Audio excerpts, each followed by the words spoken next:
23rd, 2018. Welcome to the Third Down Show. I know I've been missing in about a week. For those who do listen, I apologize. I've been having a lot going on.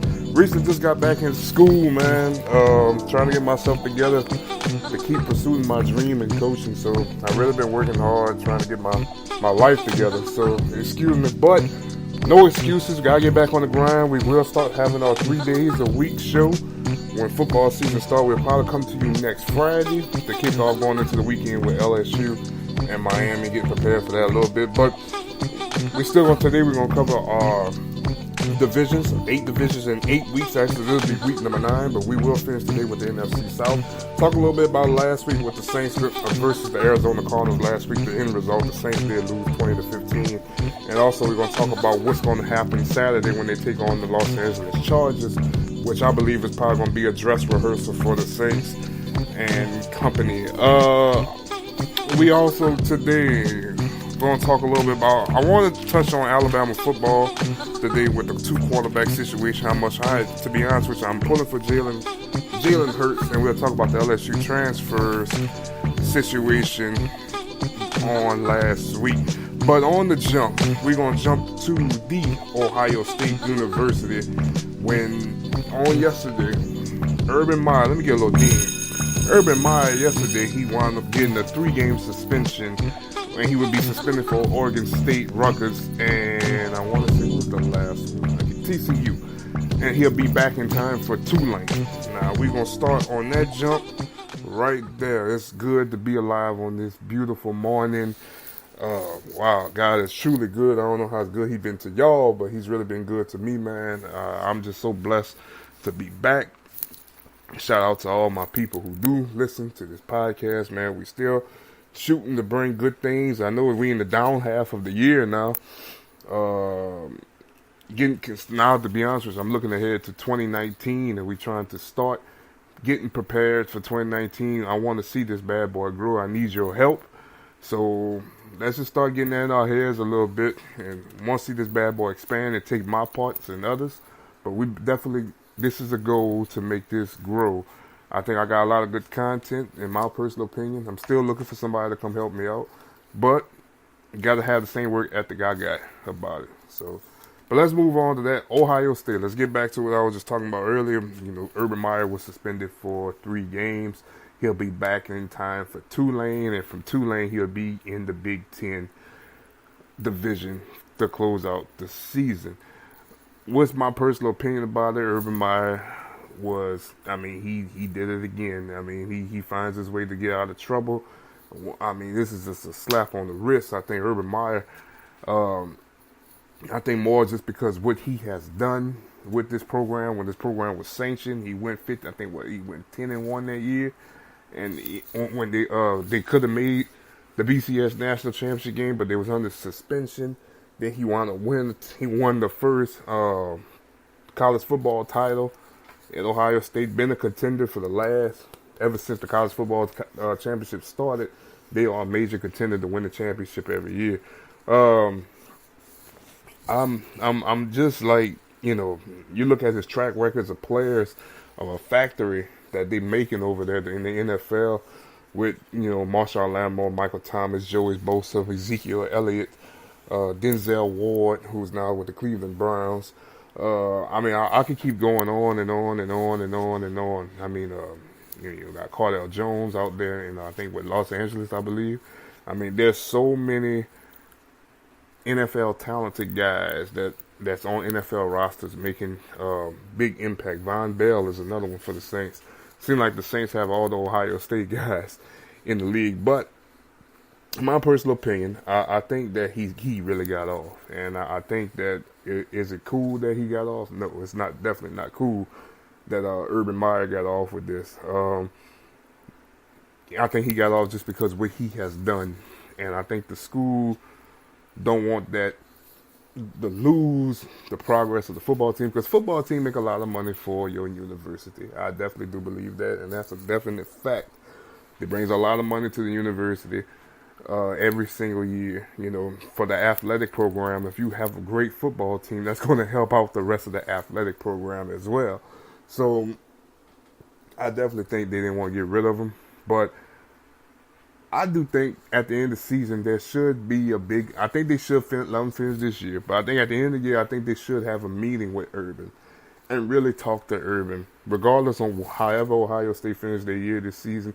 Really sit there and talk to him and really talk about how he should make a better impact, in which they probably already have. But since the season about to start in about a week, I'm pretty sure they're not trying to put too much on his plate because now he got to be away from his team for 3 weeks. I'm pretty sure, I think at the end of the year, they should talk to Urban and tell Urban that, we cannot keep having these mistakes, even going back with your track record of Florida. This was way back from 2009. They just kept carrying over and kept carrying over. And, sad to say, when you think about Urban Meyer's track record, when you think about some of the players that he has had on the team, especially when you think about the Florida guys, there were so many different character players on the team. There was a man that was in Riley Cooper calling people niggas. There was also a man on that team that was a murderer, Aaron Hernandez. There was Percy Harvin, who couldn't stay out of trouble. There was Cam Newton, who was stealing laptops at one point in time. There was Tim Tebow, who was just the Christian out of all of that. There were so many different character guys he had, and ain't no telling what else had went on in his stint of Florida and Ohio State. But at the end of the day, we only know this. And I just hope this, I think he is probably right behind, in my opinion, he's right behind Nick Saban in today's college football coaching greats. Between him and Nick, and I think for sure if he can win 5 titles, he's right there with Nick. I think he's got 3 right now, 3 titles. He's trying to go for number 4. So, then he did defeat Alabama in the Sugar Bowl that year. And so I do believe that he's right there with Nick Saban. He's the second best coach in the game. It's hard to replace that. But at the end of the day, Ohio State has had a bad record with some of these coaches and these players and different situations and stuff like that. But I hope that school and Urban Meyer do come sit down at the end of the year and do try to fix this and never let a situation, a cloud, come over the football program like this again going forward. So, like I said, once again, right after the suspension, they're going to play Tulane. Right after, that'll be week 4. And then they will hop right into Penn State on September 29th, a few days before the next month of October. So it's going to be really interesting to see, man. Week 1 they play Oregon State. They're a 37-point favorite. Then they play Rutgers week 2, and they play TCU on Saturday Night Football at 7 o'clock on ABC. So very, very interesting to see what's going to happen. Like I said, from there, after they play Tulane, they just stay straight in the Big Ten competition, for the rest of the year. So I'm interested. I know everybody else is interested to see what's going to happen with this program and just how much it's going to be affected, for the first 3 weeks. But I think they still going to be fine. Still going to be fine. Let's move on to the next topic. Let's talk about the New Orleans Saints. Saints did lose this past weekend on Friday night to the Arizona Cardinals. Pretty much what's misunderstood wouldn't be explained. Taysom Hill had 5 turnovers, 2 picks, 3 fumbles. And, compared to the other quarterback on the other side, Josh Rosen went 10 for 16, 107 yards, 10 and 1 touchdown. Taysom Hill went 11 for 15, 68 yards, 1 interception. 2 interceptions. He carried the ball for 43 yards. But the man who did score a touchdown will be the Ohio State guy, J.T. Barrett, 3 for 5, 45 yards, and he carried 2 times for 13 yards and a touchdown last week. Now, I can hit on a lot of other things, but I guess this third-string quarterback competition is starting to get kind of interesting. They gave Taysom Hill a chance. Didn't go so well. Now I kind of want to see, even though I think this week against the Chargers, this is going to be a dress rehearsal, I definitely think Drew Brees will play this week. Maybe a drive, and other than that, he's going to sit down. I think it's the only time Drew Brees is going to play. After that, I think Drew Brees is going to be done for the rest of the preseason. He'll be ready against the Tampa Bay Buccaneers week 1. But I would like to see J.T. Barrett get a chance. Now, I don't know how much of the offense that he knows. He probably don't know the full extent of the New Orleans Saints offense. But at the end of the day, I want to see JT Barrett have a chance. There's a reason why being undrafted, granted he played in the Urban Meyer system, not really too quarterback friendly when it comes down to putting NFL quarterbacks in the league. You could go look around the other side. There's so much other talent that help a quarterback out. You really don't have to be the best quarterback to play for Urban Meyer. But I would love to see him have a chance to play with some of the ones like Michael Thomas, Traquan Smith, Ted Ginn, and many, many, many other ones as well, man. Alvin Kamara, that first team offensive line. I definitely hope he don't get cut. I hope he stays with the team. I think he's a working project. He's a champion. I mean, he knows how to win games. Remember he went against their NFL type defense against Alabama. I think not Jalen Collins. Old boy from the Giants.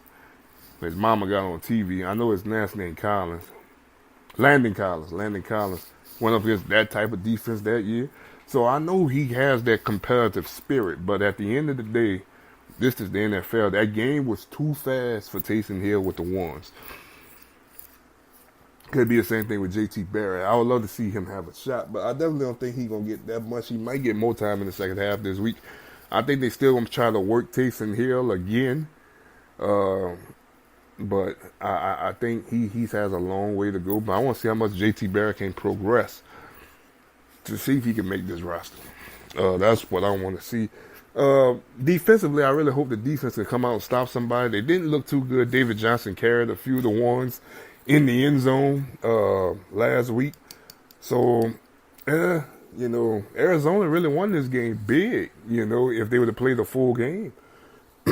So, I'm want to see what they're going to do. I saw they practiced with the Chargers. They had about 2 interceptions today off of Phillip Rivers, so which that's good. But at the same time, they need to put this all together and make this work together on the field when the bright lights come on Sunday. So, I mean, I'm hoping the Saints defense still continue to feed off that momentum that they had last year after week 2, after the Patriots. Ever since from week 3 when they played the Carolina Panthers last season, they just took it to another level.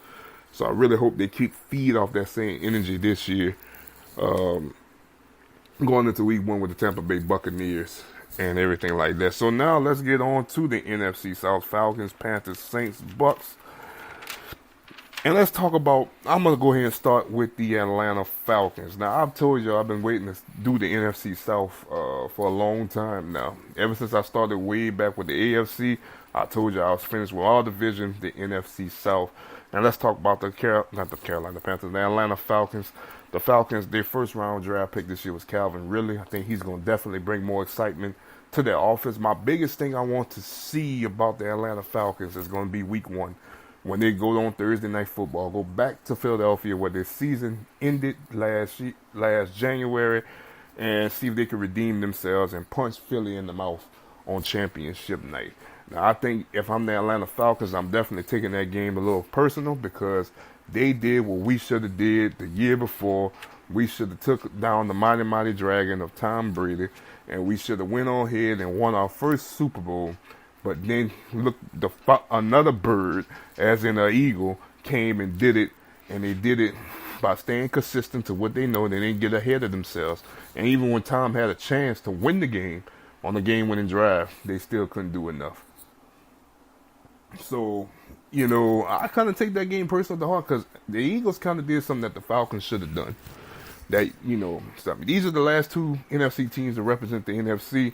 I do like it. In week 1, I mean, we gonna come right at you. Philly gonna be extra amped up. It's championship night. They're gonna hang their first banner as a franchise. It's gonna be lit in Philly that night. So I want to see Atlanta come in and improve. And what I mean by improve is last year they finished in offense in the top 10 at the number 8 spot. Now, a year before that, they had a record-setting offense. Now, granted, statistically, the Saints still had the number 1 offense in the NFL, but the Falcons scored